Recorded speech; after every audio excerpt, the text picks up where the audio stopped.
I gazed at the vacant seats, half expecting them to stir with life. The table was arranged for 12, adorned with crisp white napkins and champagne flutes glinting in the sunlight, each place marked with name cards I'd painstakingly handwritten. I arrived a quarter hour early just to be safe. By noon, the hostess had already checked in twice, asking if my group was still coming. I forced a smile, nodded, and pretended I wasn't glancing at my phone every few moments. At 12:14 p.m., as the waiter discreetly topped off my mimosa and averted his eyes, clearly uncomfortable on my behalf, my cousin Mia shared a story online. I tapped it, foolishly hoping she was just delayed. Instead, I saw beach towels spread on sand, sunglasses resting on grinning faces, and mojitos in plastic cups. There they were, my cousin, my sister, my aunt, even my godmother, all the ones who'd confirmed their attendance. The caption read, "Beach vibes with true ONES Blue Sun." It hit me like a slap. True ones. It wasn't just that they'd ditched my birthday brunch. They didn't even bother to cover their tracks. They'd chosen something better.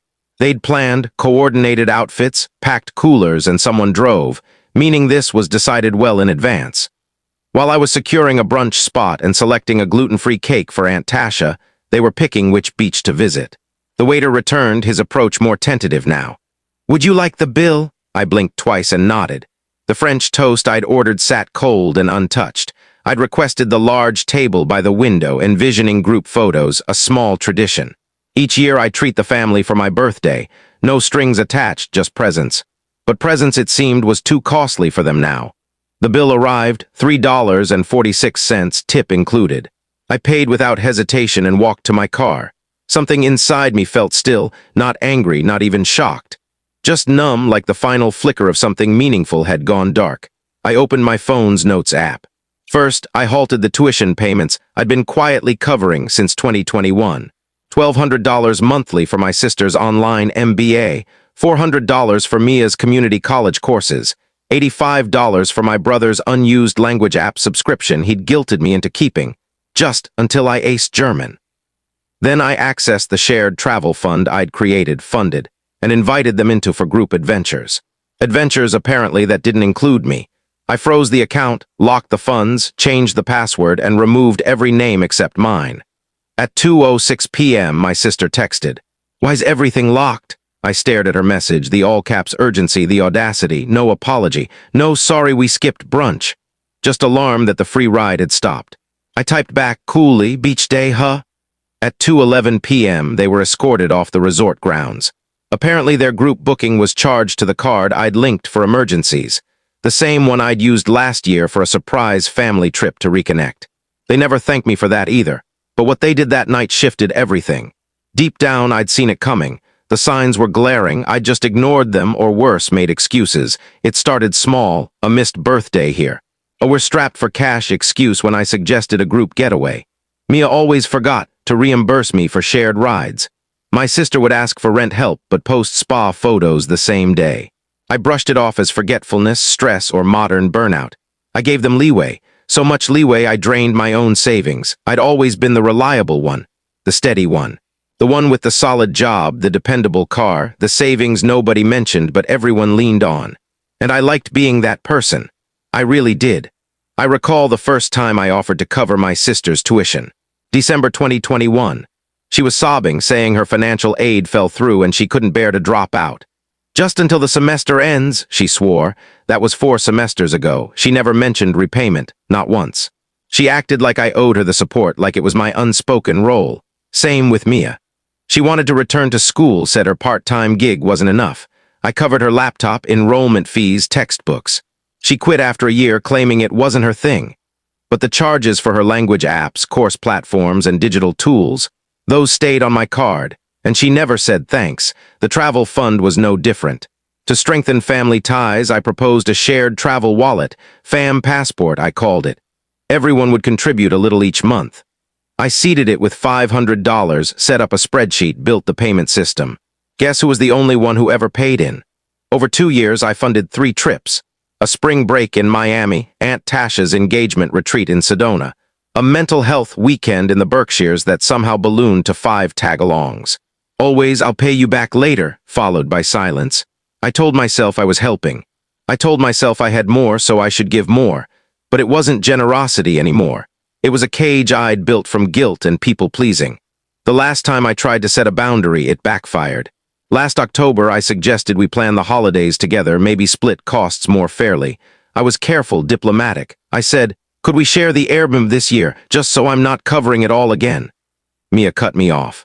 What, are you broke now? The group chat erupted. My aunt teased I needed a rich boyfriend. My sister said, just admit you don't want us there. They turned it into a joke, a roast, then planned the trip without me. I only found out because my card was still linked and I got the charge alert. I should have cut them off then, but I didn't, hoping they'd come around, because I still sent birthday gifts. I still mailed care packages when someone was sick. I still showed up. And now, they didn't even have the courtesy to cancel. They just didn't show. 12 seats. One occupied. That wasn't an oversight. It was a choice. Later that day, I checked the financial records, and everything became painfully clear. My sister had used the shared wallet for a spa weekend last month, not for stress, for fun.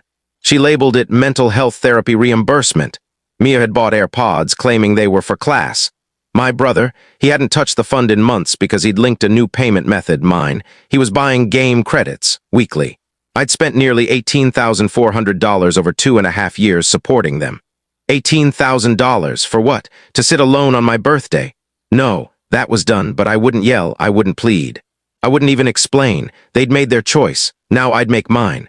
At 2:11 p.m., they were asked to leave the resort. I hadn't planned that. I'd only frozen the travel wallet and cards. But Mia had booked their beach day using the FAM passport fund I'd created and funded since 2022. I'd locked it at 1:38 p.m. by 2:11. A resort manager informed them the reservation was declined due to a frozen account. When they argued, security stepped in. They didn't even have enough cash to cover the minimum fee. I know because my aunt's friend, a front desk worker, sent me a screenshot with a note. Did you mean for this to happen? Wow, I didn't reply, not yet, but that night the group chat blew up. First, confusion, Mia. Guys, did the card decline for everyone? My sister, the room got canceled. What's happening? Then panic. Aunt Carla. Why's the travel wallet locked? I'm stuck with no ride money. Then anger, Tasha. You couldn't wait till after the trip to throw a fit. This is petty. And then the moment I'd been waiting for. My sister texted me directly, no trace of remorse, just outrage. What's wrong with you? Everything's shut down. You humiliated us. I replied with 4 words. Beach day, right? Silence followed for an hour, then my phone erupted. Mia sent a screaming voice message. Aunt Carla, we've always had your back, Tasha. You don't ditch family like this. I could have ignored them. Instead, I went live on the group chat. Video on, phone raised, recording. Me alone on my couch. Calm, not furious, just finished. Hey, I said evenly. I saw the messages, don't worry, what you're feeling, being locked out, losing access, not being able to rely on someone else's effort, it's not forever. Just knew, I paused.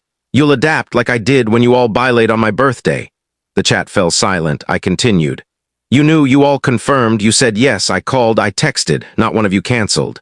But you planned a beach day, don't call it a misunderstanding. I flipped the camera, showed the untouched birthday cake still boxed on my counter. I paid for 12 seats, 11 stayed empty. I flipped it back. Want to talk about what's wrong with me? Here's what's wrong. I let this go on for years, let you use me. Let you treat me like your personal ATM, your emotional crutch, your fallback plan. A notification flashed, Mia was typing. I ignored it. You don't get to yell at me for stepping back, you pushed first, I just stopped catching you. I ended the stream, no shouting, no theatrics, just the quiet click of a door locking shut. 20 minutes later, my mom called. She wasn't at the beach, but she'd heard. For the first time, she didn't sound neutral. She sounded cautious. Sweetheart, she said softly, this might be an overreaction. There it was, the family mantra. Downplay, deflect, guilt, I stayed quiet. I know they messed up, she went on, but this is a bit much. Is it? I asked. Because sitting alone on my birthday while they partied on a beach without even telling me felt pretty extreme too. She had no response. So I hung up. But the final blow came the next morning. At 6:37 a.m., my sister posted on Instagram. A black screen with white text. It's heartbreaking when family betrays you, all because you chose a beach day. People change. Money changes them more. The caption stung worse. When you stop bankrolling their fragile egos, they snap, wishing healing to all. Healing. I opened my laptop, accessed our shared expense folder, tuition, subscriptions, travel, and revoked my access. Everything gone. Then I wrote an email. Subject, moving forward. Family, as of today, I'm done providing financial support. This includes tuition, subscriptions, travel costs, and emergency funds. Any debts owed are forgiven. I'm not asking for repayment, I'm seeking peace. Please don't contact me unless it's to respect this boundary. With love, but with limits me. I hit send, sat back, and exhaled. The silence that followed was like fresh snow. Cold. Clean, new. For the first time in years, I could breathe. No more 2M, please. No, can you spot me till Friday? No guilt-laced emoji storms in the group chat. Just quiet. At first, it felt strange. My identity had been tied to being the dependable one. The fixer, the emotional anchor. The he'll-handle-it guy, but in that quiet, I found myself again. The first thing I did, bought a whiteboard. Sounds trivial, but I hung it in my kitchen and wrote in bold letters, "You don't owe anyone your peace." Every morning I made coffee, stared at that board, and reminded myself, boundaries aren't punishment, they're self-preservation. In the first 2 weeks, only 2 people reached out. My mom and, shockingly, Mia. Mom's call was predictable, gentle tone, trying to broker peace. "Sweetheart," she said, "they feel awful. Your sister was in tears all night." "She cried because the fun stopped," I said, "not because she missed my birthday." A long pause. "You're not wrong," she whispered, "but maybe don't tear everything down." I glanced at the cake box still in my kitchen corner and exhaled. "I didn't tear anything down, Mom. I just stopped pouring from an empty cup." She didn't call again, Mia texted. "I know we messed up, but was it worth torching everything?" I didn't reply. A week later, another message. "You're punishing us all for one slip-up." I laughed, cold and bitter. One slip-up. I scrolled through my bank app. 36 tuition payments, 3 airbnb charges, 2 vet bills for Mia's dog, countless last-minute rides, $237 in streaming services I didn't use. That wasn't a slip-up. That was a pattern. They weren't sorry because they got it. They were frantic because the well ran dry. But then something unexpected happened. 3 weeks later, my little brother called, not texted, called. The same kid who'd quietly ridden the family gravy train. Language apps, rent boosts, gaming subscriptions. I never called him out because he stayed neutral, never picking sides. "Hey," he said, voice low, "can we talk?" Not as family, but as a guy who saw this all go down. "Sure," I said, caught off guard. "You were right," he said after a pause. "We got too comfortable, especially me." I stayed quiet. "I think we forgot you were human," he went on. "We just saw the wallet, the ride, the fallback plan, not you." There it was, the first honest thing anyone had admitted. "It's not just your fault," I replied. "I taught you all to treat me like that." He let out a breath. Still, I needed to say it before it was too late. I didn't tear up, but I felt it, a deep pang finally being recognized. Our talk was brief, but it was the first exchange that didn't feel rehearsed. Days later, a letter arrived, handwritten, no sender's address. It was from Aunt Carla, 3 lines inside. "You held us together, we didn't value it. I'm sorry." It didn't mend everything, but it hit home. Then came the photo sent by a family friend, a group dinner at Tasha's place, my sister, Mia, a few cousins. Caption, "Cousins night like the old days, 2 hearts." But it wasn't the old days. They looked broken, not fake cheerful, just empty. That's when it clicked. They weren't mourning me. They were grappling with life without the cushion, the reliability, the convenience, the free boosts to their world. I moved forward, started therapy, picked up painting again, said yes to outings I'd usually skip because I was drained from managing their messes. I booked a solo trip to Iceland. Spent 2 nights in quiet by a black sand shore. Just me, the waves, the breeze. For once, I didn't worry about who needed me back home, because no one did. And that wasn't sad, it was liberation. It's odd how silent the world becomes when you stop answering the wrong voices. 6 months. That's how long it's been since the brunch. Since the chilled champagne flutes. Since the 11 chairs sat empty as I waited. Trying to act like I wasn't counting the minutes until embarrassment set in. I used to believe family was a binding pact, that you owed them your devotion, your energy, your silence, no matter how often they overlooked you, drained you, laughed at you. I thought being good meant being useful, being dependable, being there. Now I know better. Family isn't who smiles when you're paying the tab. Family is who shows up when there's no spotlight, no praise, no reward. When I sent that email cutting off support, I didn't just close my bank account. I ended the chapter where I lived for their approval, where I sat at the emotional sidelines, swallowing guilt with every step, where I kept saying yes, hoping for a thank you. They never offered one, but that's not what shattered me. What shattered me was realizing they didn't see my pain. Not when I worked extra hours to cover my sister's late tuition. Not when I skipped my own getaway so Mia could attend her wellness retreat. Not when I funded our last family trip and sat alone in the back while they posed for photos up front. I was scenery, useful, quiet, until I wasn't. I didn't proclaim my departure, I didn't shout, I didn't throw a fit. I just stopped appearing, stopped cleaning up their chaos, stopped giving without return. And the world didn't collapse. In fact, it got quieter. In that quiet, I found myself. I started cooking again, not big meals for 6, simple dishes for 1. I read books without checking my phone every few minutes. I took walks without bracing for another, I hate to ask call. I even began painting again, something I'd abandoned years ago because it wasn't practical. Because no one needed my art, but I did. Because for once I wasn't creating for approval. I was creating for calm. My apartment feels different now, lighter. Like a home I actually live in, not a pit stop between duties. I changed the locks. Not just physically, but emotionally. I stopped being an open gate for people who only came to take, never to linger. Then a week ago, a letter arrived. Not a text, not an email, a real letter, on paper from my mom. Her handwriting shakier than I recalled. Inside, she wrote, "I've heard your silence, and I think I finally get it. I don't know how we missed it. You gave us everything, and we treated it like a well that would never dry. I wish I'd said it sooner. I'm proud of you, not for what you gave, but for stopping. Come back when you're ready. We won't ask for anything. Just bring your peace."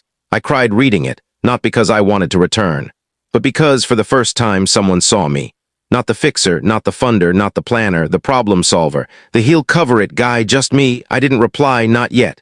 But I kept the letter. Maybe I'll go back someday. Maybe I won't. But if I do, it won't be as the person they once knew. It'll be as someone who knows his value, who won't shrink to fit their table. Speaking of tables, I celebrated my birthday again, not with a booking for 12. Just one seat. Mine. I returned to the same restaurant, sat in the same corner booth. This time I brought a notebook, a novel, my favorite dessert, no name cards, no expectations, no performance. When the waiter asked, "Will anyone join you?" I smiled. "No," I said, "just me." He paused. "Want the big table?" I shook my head. "No need, this one's perfect." Later, under soft streetlights, I got a text from my little brother. "I miss you, man, not the cash, just you, happy birthday." I smiled. Because at last someone saw the difference. I drove home, lit a candle, poured a drink, and sat with my peace. No apologies, no guilt, no more brunches with shadows.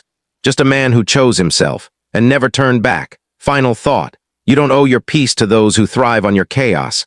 Let silence be the space where your strength grows. You've already learned to breathe without them. Just keep choosing yourself.